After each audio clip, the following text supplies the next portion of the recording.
Hi, everyone. Welcome to today's episode of 10 Minute Marketing. I'm your host, Sonja Crystal Williams.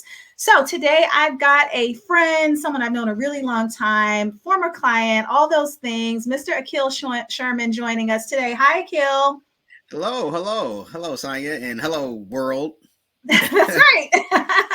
Thank you for being here. So I'm going to share a quick background about Akil. He has helped literally thousands of men and women lose body fat and build healthy, sustainable lifestyles over his 23-year career as a certified personal trainer. And you've done that also all over the world, which is pretty Yes. amazing. So let's start there. I want to hear a little bit more about your background, what you've been doing with yourself more recently, and just a little bit about your career. Well, okay. Well, thank you for having me first. Let me say that. Man, in terms of background, gee whiz, I've been doing this. It feels like forever. It was one of those things where growing up, I think, I don't know if my parents told me this, but I heard it somewhere where, do something that you love, and if you then it won't feel like work, right? So Yeah. one of the three things were fitness. The other two was hip hop and video games. Let's just say those didn't work out. Okay. Fair enough. And so here we are with fitness. Okay. And, it's crazy because it does not feel like I've been doing this that long. Obviously, like you said, and, I've been doing one-on-one personal training, but I also spent 7 years doing corporate wellness as well. Mm-hmm. And in 2018 is when I made the transition from in person and face to face to online. So it was Okay. before pandemic when Okay. everybody ran to their laptops and started zooming all over the place. But Yeah. one thing I will say is that what I found in regard to aging is that aging is not synonymous with decay, and so we have a lot of control over how we age, but I'll say this, by the time we hit 25, we kind of know it's vegetables, water, lean protein, get sleep, exercise, now whether we Right. do that or not is a whole different conversation. And I say that because, people are like, well, I don't know the purpose of a trainer. Well, because you can definitely, at this point, you can go to Google, you can go to Chat GPT, Sure. but they're not going to make you get up and do stuff, That's and right. they're also not there for support, motivation, encouragement, or guidance. Mm-hmm. So, there's still some other things that are left on the table. But lately, it's been interesting because this feels saturated, but then I know I'm better than a lot of these trainers out here. And I say that tongue in cheek, but Good seriously, point. because I'm actually a trainer who struggled personally with Mm-hmm. body fat.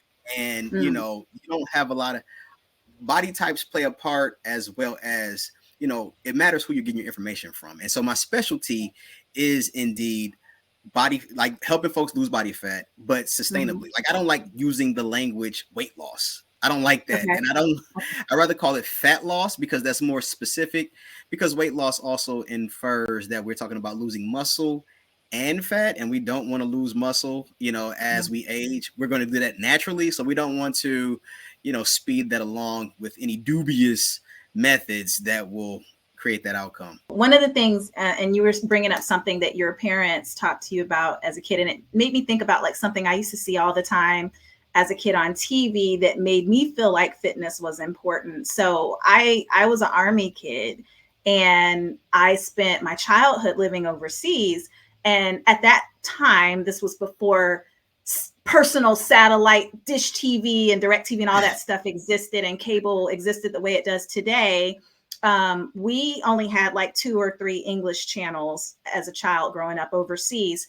And we didn't get commercials. We had public service announcements. Okay. Mm.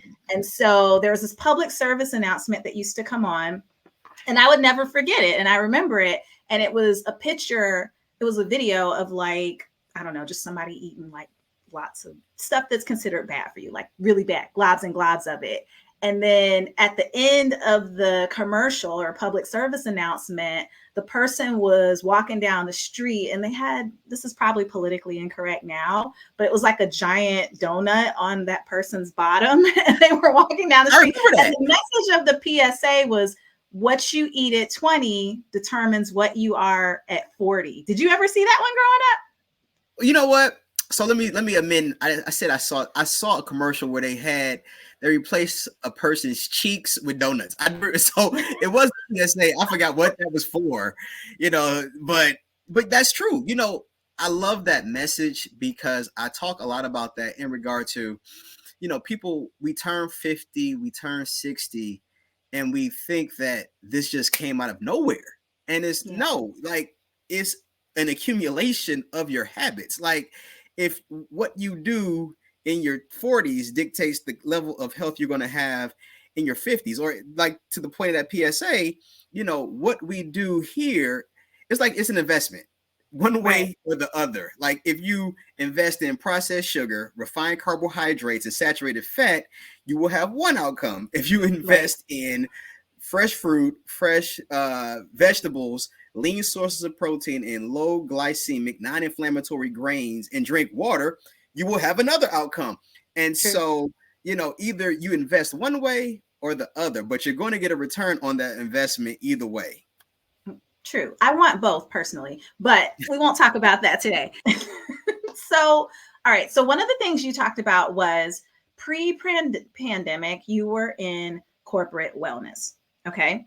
And now, post pandemic world, you have entered into online training, which I would imagine and this is where I'm going to make the shift for everybody listening, because this is a coaching episode of 10-Minute Marketing Today. So, this is where I want to kind of shift into, like, that's such a difference just in terms of how you create an audience on the corporate wellness side versus the one-on-one online fitness training, and as well as just how you put yourself in front of people and select what marketing channels or sales channels for that matter make sense for you. What do you feel like as you've made that transition? Like, have you had thoughts about like the parallels between what you were doing on the corporate wellness side when you were working with big companies, and for you, I know it was sports teams and whatnot, versus making the shift to working with individuals? I will say that people now, I would say post pandemic, and even the corporate, there's been a greater focus on health, because um, folks were stuck at home. and some people, unfortunately, it's Yeah. 2023. Some people are still trying to work off pandemic weight. Oh, for you sure. know, Yeah. I I mean, mean, that's not easy, definitely. I mean, there was statistics on how much, weight changed for many people, many Americans, and how that impacted us, as a country. So, yeah. And it was hard, even mentally, on our mental health. and so both have been given much more runway, if you will, today, Mhm. because people. First of all, people are like, I'm going to protect my mental health, independent, Yeah. because folks had a lot of time to sit and think. You had about 18 months to Yeah. sit and evaluate, yourself, your relationships, your health, everything. And so, I mean, that was ideal. Some people did that, right? Not everybody, of course, but Right. a lot of people did do that, and companies did that as well. When they start to look around, because it's productivity, right? If you feel better, you're going to be more productive. Like, You brought up a really good point, too, though, that, there's fitness trainers all over social media. There's so many. And so, how do you stand out in such a crowded marketplace? And here's the thing: it's a crowded marketplace, yet there's billions of people in the world who want the content, right? So, you have a specific niche. How do you get in front of that niche? What are the channels that you feel like so far have been effective for you? well, and you know what? That's a great question. So I would say I want to put the channels to the side for a second and Mm-hmm. address the fact that it was important for me to understand who my target audience was, as well as my positioning.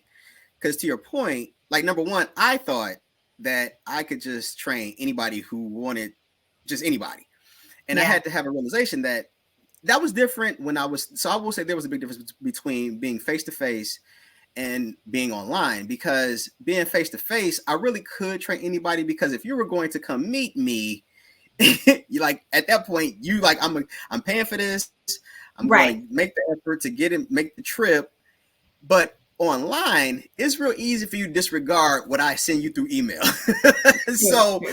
So I'm not really suited for people who aren't doing anything. I'm better Mhm. suited for people who are already in the gym, taking some action, for people who are already engaged in trying to eat better, trying to get the water in, and they are looking for, they know they got the pieces, but they're looking for maybe the last combination in the lock. It's Okay. like, okay, I'm doing the exercise, I'm eating the food. How come I'm not seeing the results that I think I should see at this point? Hmm. What are the things that I'm missing? What am I missing? And so that's where I come in. Okay. And so that is what I'm suited for. So understanding, number one, like I said, my target audience, I'm better suited for people who are already doing something and Hmm. understand that I'm not having to be the person that gets them motivated. You know what I'm saying? Like They that's have the somebody else. motivation. Yeah. You know what I'm saying? You have some you I think people I'm working with people that already have some level of motivation. And then messaging, so to your point, it is crowded, but there are a few things that, after 2 decades of doing this, that I am distinguished from a lot of the crowd in that, number one, I've actually had a spare tire. I've had the belly fat, I've had Okay. love handles, I've had back fat, and I've gotten rid of it. And so I Hmm. understand that's coming from a different place than someone who grew up always in shape, always had a six Hmm. pack, or Hmm. they were athletic, got some fat, and then it was very easy for them to drop that and go back to where they were. And so Hmm. my whole point is, between understanding what it is like to actually have body fat and then understanding proper nutrition, and I'm not going to tell you just caloric deficit, because here's the other thing. There are a lot of people, particularly over the age of 35, who, if you've been struggling with body fat for a long time, you've been trying to eat less for a very long time. And you're Hmm. probably frustrated because you were on some diet that you could not maintain. And Hmm. then you fell off, you binged, and then you started this negative self-dialogue about how you're a failure, how you never can be successful, how this never works for you, and you feel hopeless. And the truth is, that's not the approach you need to take. Like, Okay. that's not where you need to focus your energies. So those are a few ways where I distinguish myself from the crowd, because everybody else is going to tell you caloric deficit, abs are made in the kitchen, and eat more protein, and then they just sit back like, I just did it. It's like, yeah, that's not the whole story, guys. Okay. So let's come back to channels then. Um, what channels are you on? Where do you like to be? I like to be on nothing. No, I mean, because social media is a pain in my butt. But I'm on Facebook, because that's what my target audience is. I'm Okay. currently on Facebook, because my target is usually 35 to 55 busy professionals.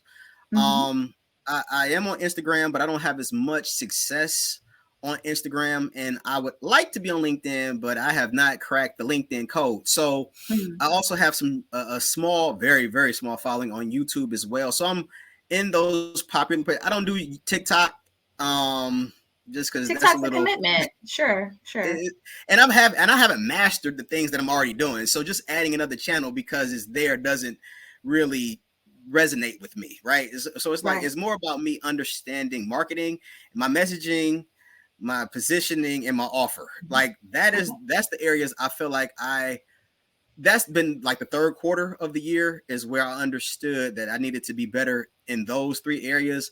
And I'm Hmm. currently tailoring and working and testing my offers and my messaging. Hmm. Um, and I'm in a better place in my business than I've been in the past, because I've been able Hmm. to identify that. I Hmm. would say at the top of the year, the main thing was making content.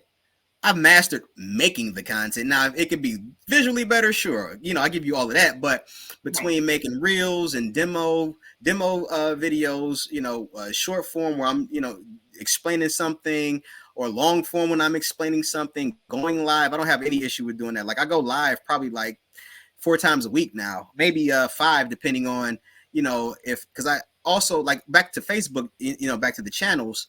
I'm an admin in one large group that's about 90,000, 95,000, and then I'm a Hmm. moderator in another group that's 100,000. And Right. so, so I have that going for myself as well. I Hmm. do go live on my personal page and my business page. I am running ads more consistently. That was something that I was not good at in the past. Consistently running ads, and so the focus with my ads right now are visibility. It's just, Hmm. I'm not treating it as, I run the ad, then I'm getting money. No, at this point, I just want you to see me. Okay, Facebook's been successful for you. You've got a handle on your content. The content is consistent, I would take it, right? You're consistently posting content, okay? Yes. And Instagram, LinkedIn, but let's talk about LinkedIn, because I know for you and I from previous conversations, LinkedIn, it sounds like in 2024, if you had to pick, where am I going to shift my attention to beyond Facebook? It sounds like LinkedIn is the place you want to be. Is that right? Yes. Yes. Okay. So LinkedIn, let's talk about it. So one thing, let me say this. This is, and you can tell me if I'm on target or off base. Okay. But one thing that am having to embrace and was successful is long form writing, like the writing. So like LinkedIn seems that, like just today actually, I saw my business page. They had 3 separate prompts where you could swipe, and it was asking about like, hey, what's going on in wellness business or something like that. It was basically prompting me to write. So it's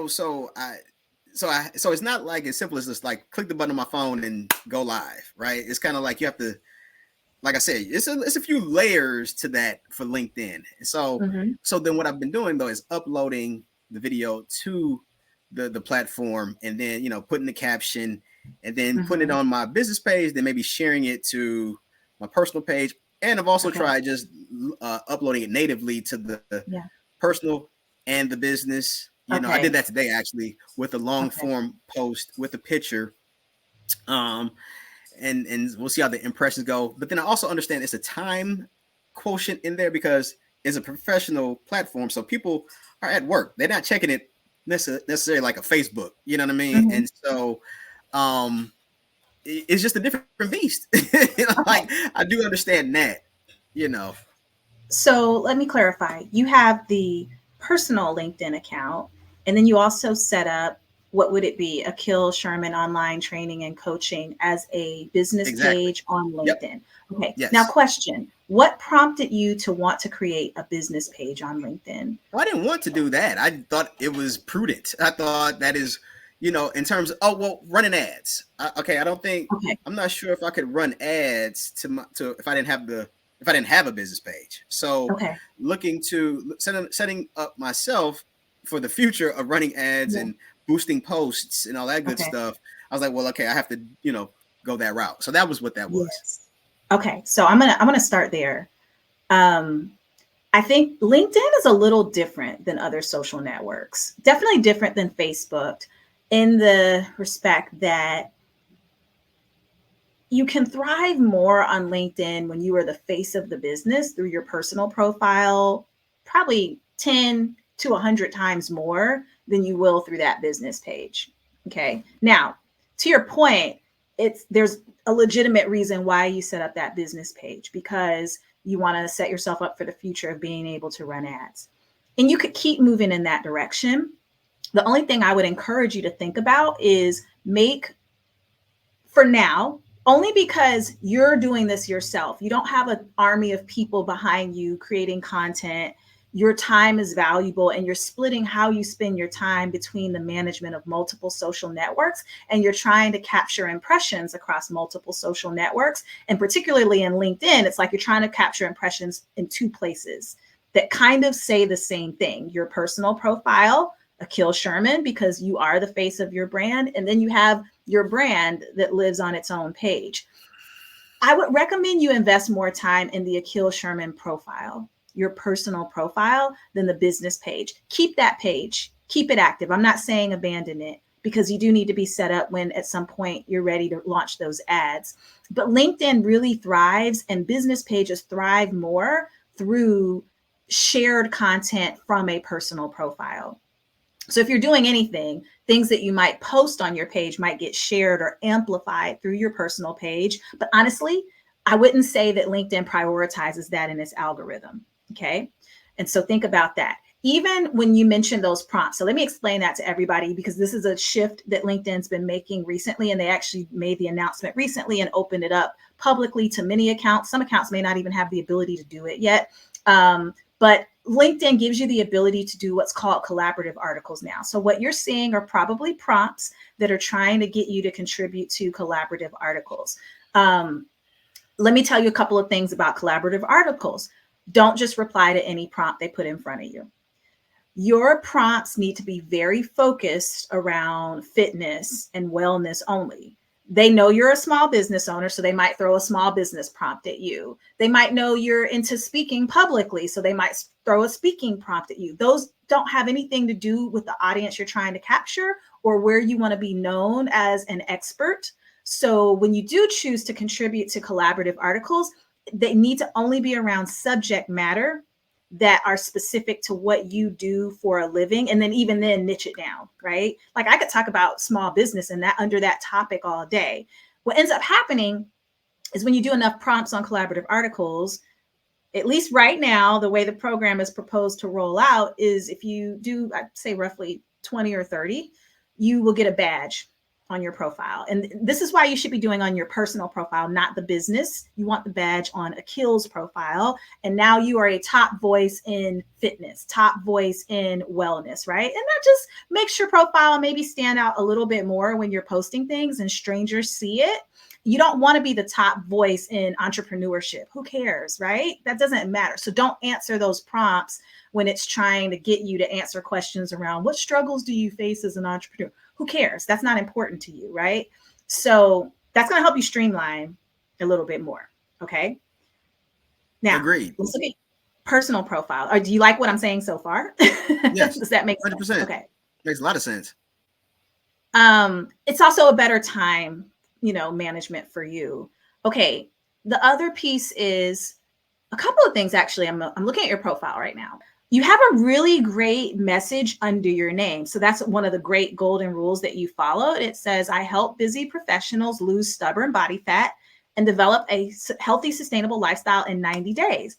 I love that because it's a sentence. I know exactly who you are, what you do. And if I decide I'm going to connect with you, I know what you're about, like right away without even looking at anything else on your profile. So you like phenomenal, did that great.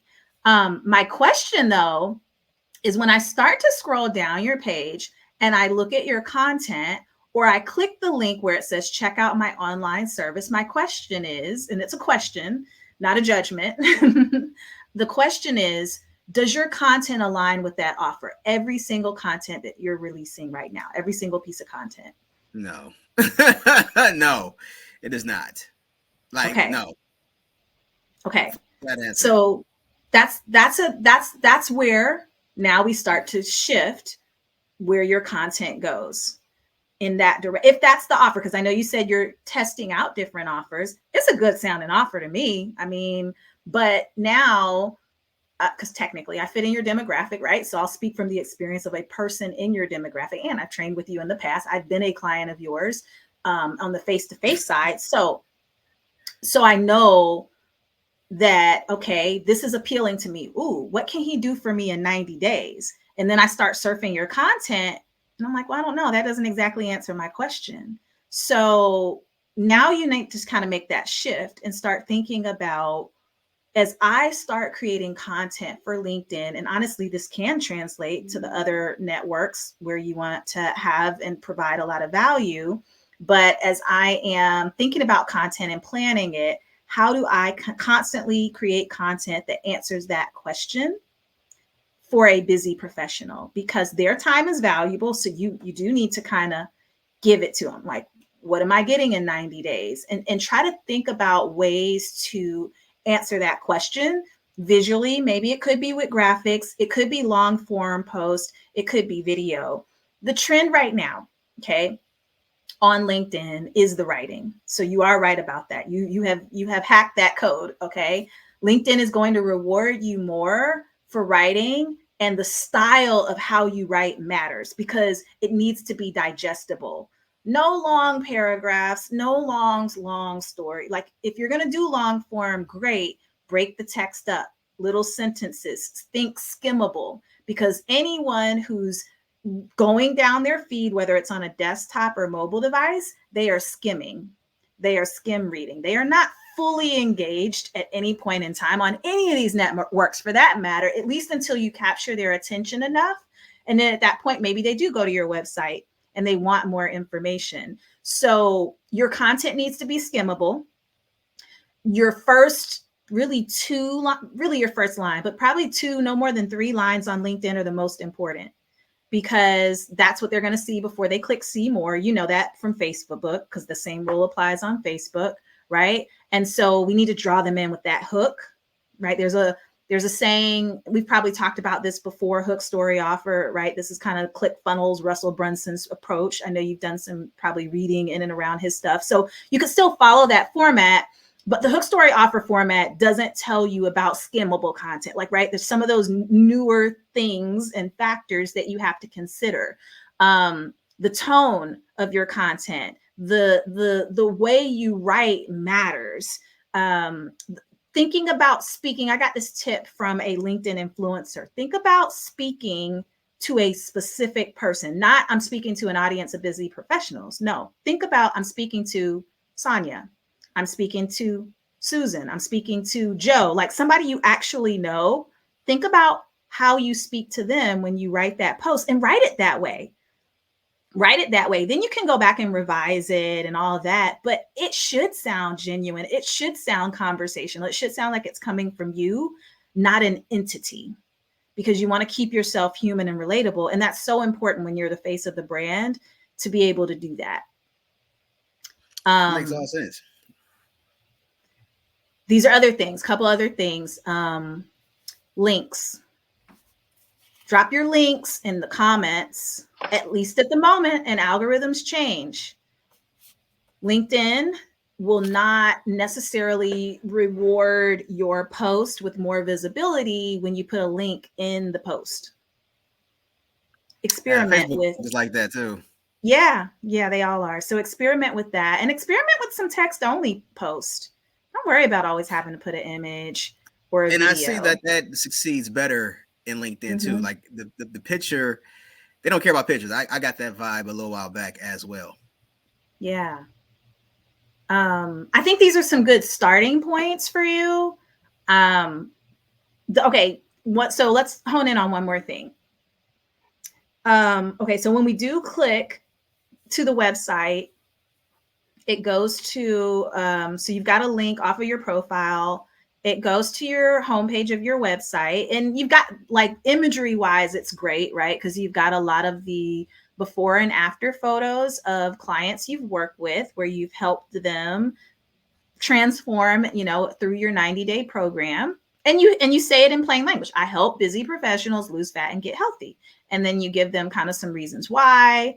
And then you've got, so you do have a conflict, because you've got on here 6-month program, but your messaging on LinkedIn says 90 days. So let me address that, because I do have a 6-month program. You will see results in the first 90 days though. Like, my program is 6 months. So I was trying to thread the needle of, you will see results in 90 days, but I'll be working with you longer than that.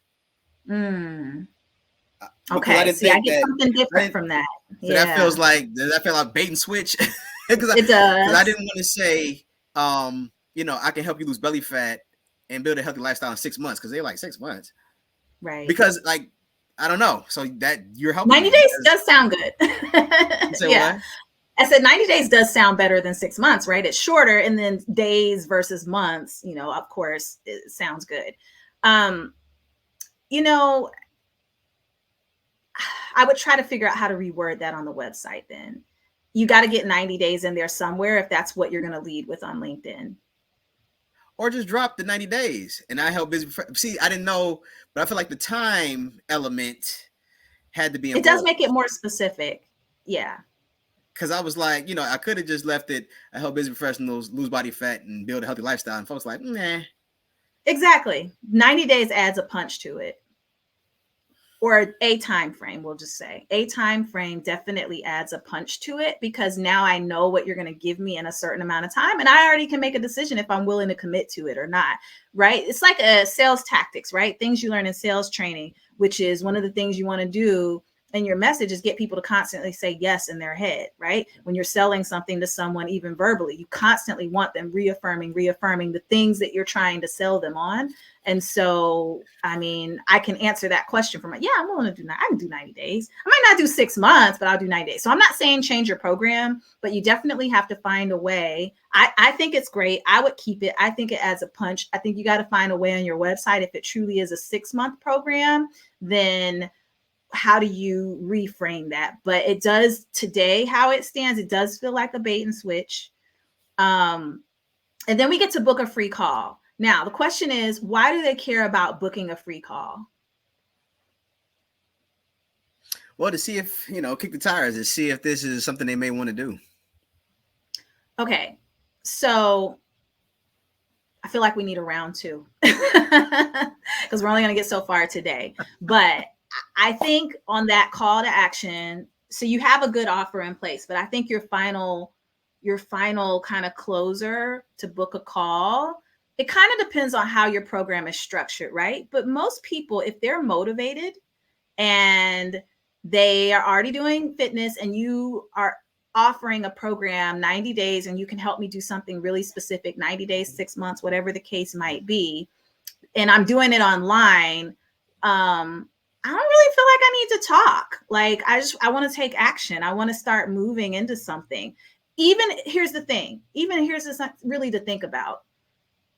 If you consider charging $50, $75 or something for some type of quick something that moves them along toward that goal.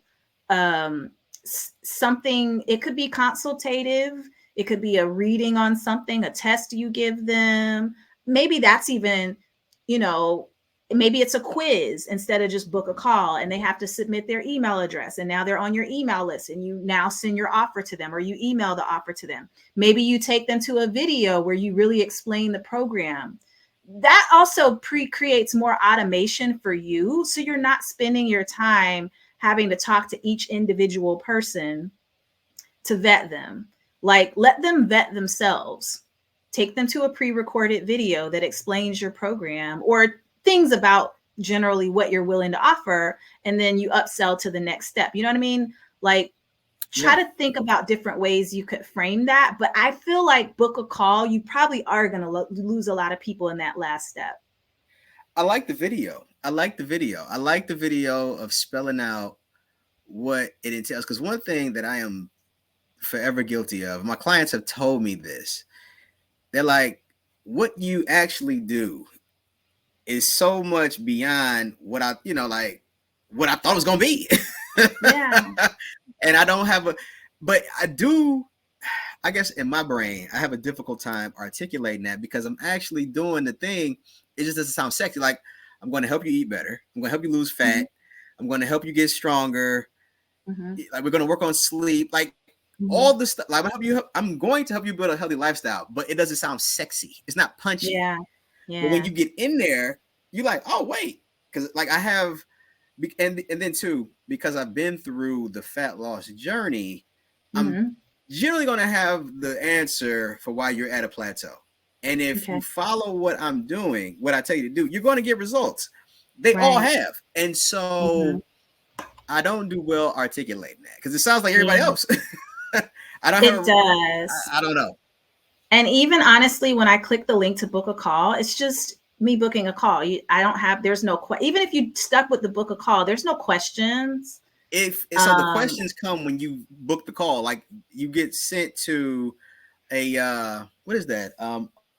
It's a questionnaire. It's a page that once you book the call, you get a follow-up email to a link to give me to do the questions. But you have to commit to booking the call first, so I don't feel as invested. I feel like you're investing in me when you ask me some questions and it starts helping me understand, oh, this is going to be a one-on-one. I feel like he's paying attention to me. I'm going to get a free problem solving call, or why can't you lose stubborn fat call or something. You know what I mean? And I feel like even if Calendly, because you got it linked to Calendly, gives you the ability, even if you wanted to ask 2 or 3 of those, you need to do the full questionnaire. You just start it with 2 or 3 little questions. Like, that's something to think about. I like that. I like the video. I like the questions. I like all of that actually. So Yeah. no, and because yeah, I like that. So I think LinkedIn definitely is part of the equation that's going to help you in some of the shifts we talked about. But I think just a little bit more tweaking on the offer and the steps. It's a funnel, honestly. It's not just the offer; Absolutely. it's the entire funnel. So I'm gonna pause us here because listeners, we're not giving you all Akil's secrets, but we'll talk more about that one off through our separate coaching. I'm going to pause this here for today, Akil. I Okay. want to thank everyone for listening. I hope you all got a lot out of today. Listen, we're using LinkedIn as one example of many things that you could do across really any of these social media networks. And I thank you today, Akil, for being transparent, sharing a little bit about your journey, your challenges, your struggle, and what we're going to do to tighten up your funnel. All right. Thank you for your time. Thank you for helping me. You're welcome. All right. Until next time, everyone. Thanks, and we'll see you soon.